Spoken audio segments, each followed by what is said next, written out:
आज मैं एक फ्रेंच हॉरर थ्रिलर फिल्म का विवरण दूंगा जिसका शीर्षक है इवोल्यूशन और यह 2015 में रिलीज हुई थी।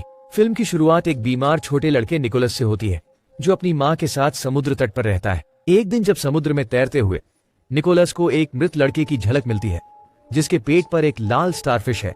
निकोलस अपनी खोज की रिपोर्ट करने के लिए अपने शहर के समुद्र तट की प्रभावशाली काली चट्टानों के बीच से जल्दी से अपना रास्ता बनाता है। मां तुरंत गोता लगाती है और समुद्री सितारा वापस लाती है, लेकिन वह उसे बताती है कि वहां कोई मृत शरीर नहीं है।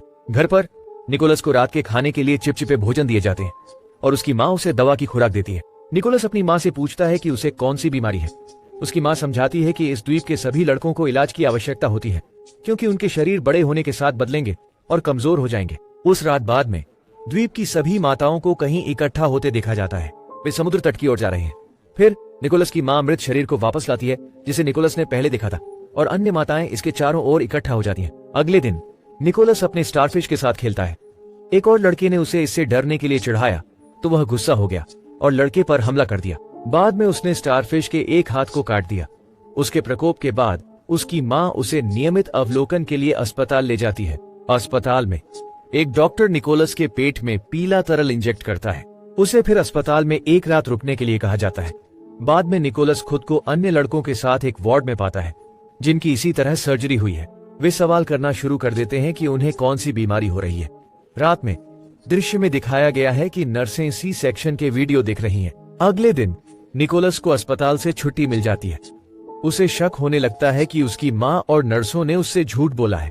वह अपने दोस्त विक्टर के घर जाता है और वे रात के बीच में छिपकर देखने के लिए निकलते हैं कि माताएं क्या कर रही हैं। हालांकि रास्ते में विक्टर डर जाता है और वापस घर भाग जाता है। सत्य का पता लगाने के लिए निकोलस अपना रास्ता जारी रखता है। जब वह पहुंचता है तो वह जो देखता है उससे बहुत हैरान होता है। वह महिलाओं को पूरी तरह नग्न कीचड़ में लिपटे हुए एक दूसरे को वस्तु पास करते हुए देखता है। वह तुरंत घर वापस भाग जाता है।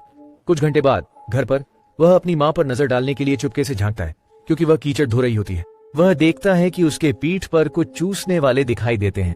अस्पताल में वापस निकोलस को एक अल्ट्रासाउंड दिया जाता है। उसकी मां की स्पष्ट खुशी के लिए वे भ्रूण की दिल की धड़कन सुनते हैं। निकोलस को अंतिम सर्जरी के इंतजार में एक और रात अस्पताल में रहने के लिए एक कमरे में ले जाया जाता है। उस कमरे में वह अन्य बच्चों से मिलता है जिसमें उसका सबसे अच्छा दोस्त विक्टर भी शामिल है। उस रात बाद में विक्टर का ऑपरेशन किया जाता है। ऑपरेशन के बाद उसके पेट से एक प्राणी निकाला जाता है और एक जार में रखा जाता है। ऑपरेशन के दौरान विक्टर की मौत हो जाती है। सुबह निकोलस नर्स से विक्टर का पता पूछता है। नर्स झूठ बोलती है और निकोलस से कहती है कि विक्टर ठीक हो रहा है। एक नर्स वार्ड में एक शंख लाती है, ये कहते हुए कि विक्टर ने इसे उन्हें भेजा है। निकोलस की मां उससे मिलने आती है और वह उसके लिए खाना लाती है। हालांकि वह उसे जो खिलाती है उसे खाने से इनकार कर देता है। जब वह परेशान हो जाती है और उसका स्केचबुक देखने लगती है तो वह उस पर उसकी मां न होने का आरोप लगाता है। फिर वे उसे बेहोश कर देते हैं और उसकी ड्राइंग बुक ले जाते हैं। अस्पताल में निकोलस की एक नर्स स्टेला के साथ दोस्ती हो जाती है जो निकोलस को पसंद करने लगी है। स्टेला निकोलस को रंगीन पेंसिल चुपके से देती है और उसके साथ ड्रॉ करती है। निकोलस की ड्राइंग में एक मृत लड़का और स्टारफिश, लेकिन साथ ही एक साइकिल, एक कार, एक इमारत और एक जिराफ भी शामिल है। स्टेला फिर उसे एक रहस्य बताती है। वह निकोलस को एक फाइल दिखाती है जिसमें उनकी पीठ पर स्कर्ट्स वाली महिलाओं की तस्वीरें हैं, जिसमें एक युवा लड़की की भी है। उस रात वह उसे समुद्र के पास ले जाती है, उसे अपनी पीठ पर चूसने वाले दिखाती है और उसे छूने देती है। फिर उसे पानी में ले जाती है। हालांकि पानी में बहुत देर तक रहने के कारण निकोलस बेहोश हो जाता है। स्टेला तुरंत उसे सीपीआर देकर पुनर्जीवित करती है। निकोलस वापस अस्पताल जाता है। रात में वह एक और कमरे में चुपके से जाता है जहां उसे एक लड़का मिलता है। जब निकोलस पास आता है तो लड़का निकोलस का हाथ अपने पेट पर रखता है और निकोलस को लड़के के शरीर में हलचल महसूस होती है। निकोलस को अपने पेट पर जोर डालने के लिए मजबूर करने के बाद वह उल्टी करने लगता है।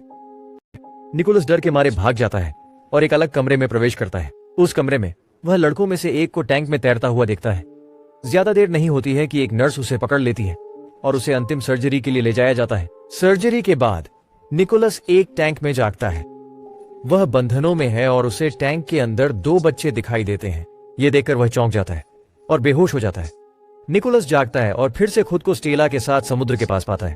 वे फिर से पानी में प्रवेश करते हैं, लेकिन इस बार वह तैरते समय अपना मुंह उसके मुंह से दबाती है, जिससे उसे पानी के नीचे सांस लेने के लिए हवा मिलती है। वह उसे सतह पर धकेल देती है और दोनों एक छोटी नाव में द्वीप से दूर तैरते हुए समाप्त होते हैं।